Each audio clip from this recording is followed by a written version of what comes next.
కానీ ఇప్పుడు మీరు అంటున్న దానికి ప్రతిదానికి పొజిషన్లో ఉంటే చేసుకోవడానికి ఇబ్బంది లేదు. నేను పొజిషన్లో ఉన్నా, ఇది నాది, ఈ డాక్యుమెంట్ని మార్చండి అనడానికి భూభారతి అనుకూలంగా ఉన్నది. పొజిషన్లో లేకపోతే ఇబ్బంది అవుతుంది, అల్టిమేట్గా మళ్ళీ సివిల్ కోర్టు వరకు వెళ్ళాలని.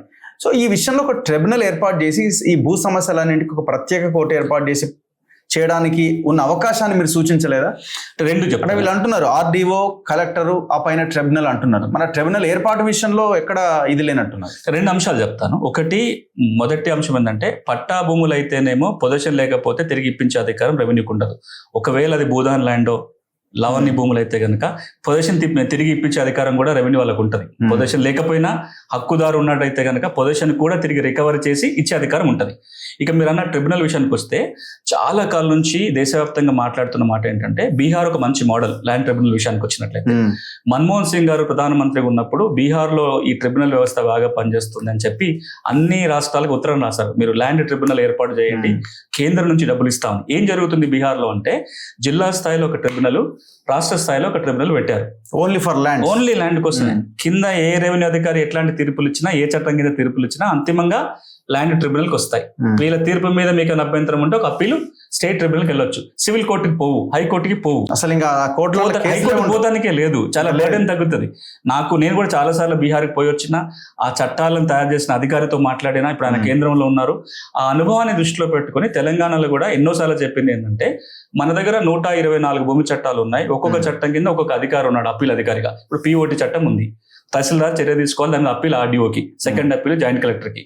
ఇనాం చట్టంలో జేసీకి అధికారం ఉంది. అట్లా ఒక్కొక్క చట్టంలో వేరు అధికారులకు అప్పీల్ అధికారులు ఉన్నాయి. మనం చెప్తున్నది ఏంటంటే మనం కూడా ఒకసారి జిల్లా స్థాయిలో ఒక ట్రిబ్యునల్ పెట్టి, రాష్ట్ర స్థాయిలో ఒక ట్రిబ్యునల్ పెట్టి, ఏ చట్టం కింద ఏ అప్పీలు ఉన్నా దాన్ని ట్రిబ్యునల్కి వచ్చేలాగా, దీని మీద ఇంకో కావాలంటే ఇంకొక అప్పీలు స్టేట్ లెవెల్లో పెట్టుకున్నట్లయితే చాలా సమస్యలు కోర్టుకి పోకుండా ట్రిబ్యునల్ స్థాయిలో పరిష్కారం అయ్యే అవకాశం ఉంది అనేది. అందుకే ఈ 6R చట్టంలో ముందు ట్రిబ్యునల్ ప్రస్తావన ఉంది, చట్టంలో కూడా పెట్టారు, జిల్లా స్థాయిలో భూమి ట్రిబ్యునల్ పెట్టాలి అని చెప్పి. ఇప్పటికి ప్రభుత్వం ఏం చెప్తుందంటే కేసు లోడ్ని బట్టి ప్రతి ఉమ్మడి జిల్లాకు ఒక ట్రిబ్యునల్ పెట్టడమా, చిన్న జిల్లాకు ఒకటి పెట్టడమా అనేది ఆలోచన చేస్తాము. రాబోయే 4 నుంచి 6 నెలల కాలంలో ట్రిబ్యునల్ ఏర్పాటు చేస్తామని ప్రభుత్వం ప్రకటించింది. అది రావాలి. దాంతో పాటుగా అది కేవలం 6R సమస్యలు మాత్రమే కాకుండా ఇతర భూమి చట్టాలలో ఉన్న అంశాలు కూడా ఆ ట్రిబ్యునల్కి అప్పీలు పోయేటట్టుగా, ఆ ట్రిబ్యునల్ కొంత విశేష అధికారులు వచ్చేలాగా చేయగలిగితే చాలా సమస్యలు మీరు అన్నట్టుగా సివిల్ కోర్టుకు పోకుండా సత్వరం ట్రిబ్యునల్ ద్వారా పరిష్కారం చేసుకునే అవకాశం ఉంటుంది. సో ఇప్పటికైతే కలెక్టరే సుప్రీం, పై స్థాయి అధికారి.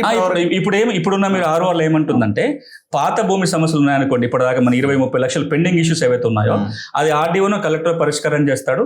ఆర్డీఓ పరిష్కారం చేసే వాటి మీద కలెక్టర్ అప్పీల్ పోవచ్చు, కలెక్టర్ పరిష్కారం చేసే వాటి మీద ల్యాండ్ ట్రిబ్యునల్ కి పోవచ్చు. ల్యాండ్ ట్రిబ్యునల్ సిసిఎల్ఏనే ల్యాండ్ ట్రిబ్యునల్ అవుతారు. ఈ ఏర్పాటు అయ్యేంత వరకు సిసిఎల్ఏ ల్యాండ్ ట్రిబ్యునల్ అవుతారు.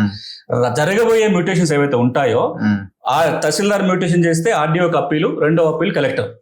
ఆర్డీఓ చేసే మ్యూటేషన్ మీద కలెక్టర్కి అప్పీలు, ఇంకొక రెండో అప్పీలు ట్రిబ్యునల్కి పోతుంది. ఇప్పుడు ట్రిబ్యునల్ లేదు కాబట్టి ఈ ట్రిబ్యునల్కి వచ్చే అప్పీల్ అన్ని కూడా సిసిఎల్ఏ వినాల్సి వస్తుంది. కానీ ఇది అతి త్వరగా జిల్లా స్థాయిలో ట్రిబ్యునల్ వస్తే బాగుంటుంది.